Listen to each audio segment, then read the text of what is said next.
When you walk in, you get that feeling that you're in a place that there's been a game that's been played here for forever, it seems. And you've got the smell of hot dogs and beer in the air, and the conversation of people that have had box seats for 50 years, and that kind of a flavor that represents the game. You know, that's as much as the game as what's going on the field. Home. Since the beginning of baseball, the word has been the focal point of the game, the prime objective, to be safe at home. And for more than 6 decades, the game and its heritage have found their own home in the Hoosier heartland. It is the home of the Indianapolis Indians, Busch Stadium. The stadium was the vision of Indianapolis businessman Jim Perry. Jim Perry wanted to go ahead and build a new stadium and have it closer to downtown. Unfortunately, he died in an aircraft accident, plane accident, and but his brother Norm took the reins of the team and decided to go ahead with that. And back at that time, they called it Perry Stadium, and to name it after his brother, actually, that had died, kind of an honor toward that. Perry Stadium opened on September 5, 1931. Many dignitaries attended the park's inaugural game, including the commissioner of Major League Baseball, Indiana native Kennesaw Mountain Landis. The brick walls surrounding the outfield sported a thick covering of ivy, which, as legend has it, later inspired the management of Wrigley Field in Chicago to do the same.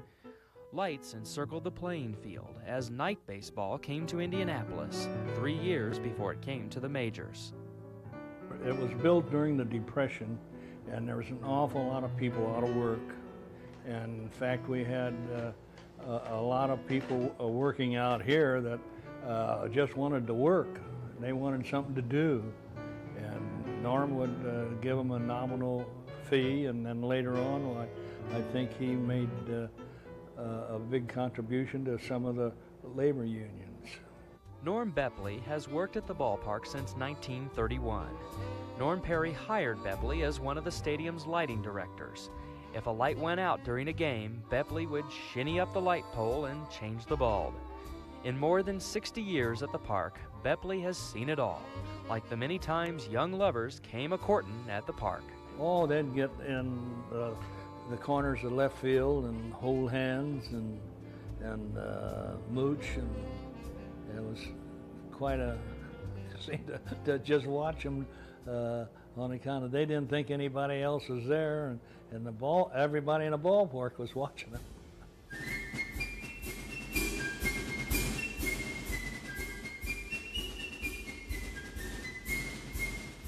The Children's Knot Hole Band performed behind home plate and provided a festive atmosphere to spectators during the 1930s and 40s.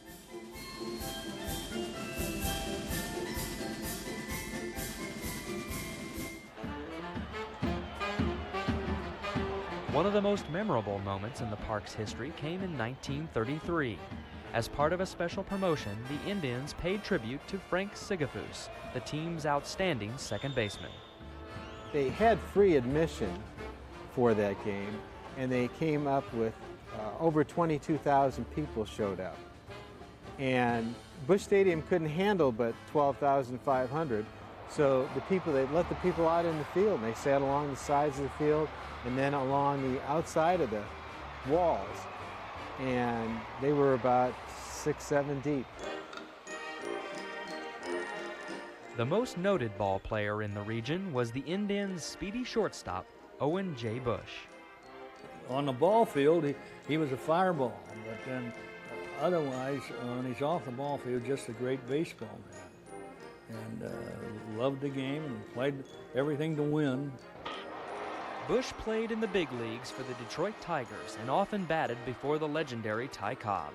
He later went on to manage his old club, the Indians, until 1941, when he partnered with businessman Frank McKinney and bought the team and the stadium. They decided that they would go ahead and somehow rename the stadium. They didn't want to keep it as Perry Stadium.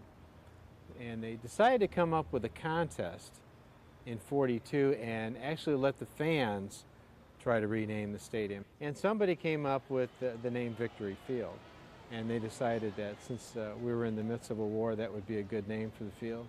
So they renamed it Victory Field.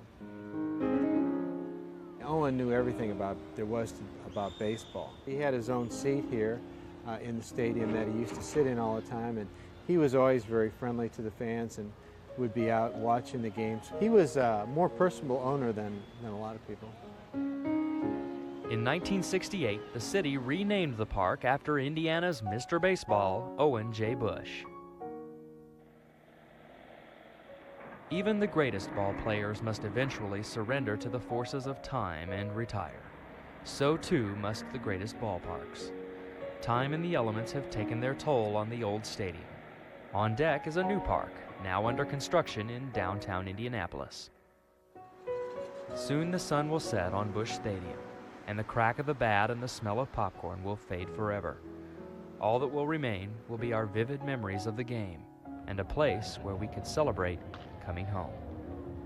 The park is part of the people. That is, it's something that they grew up with, they've been here, they've lived here.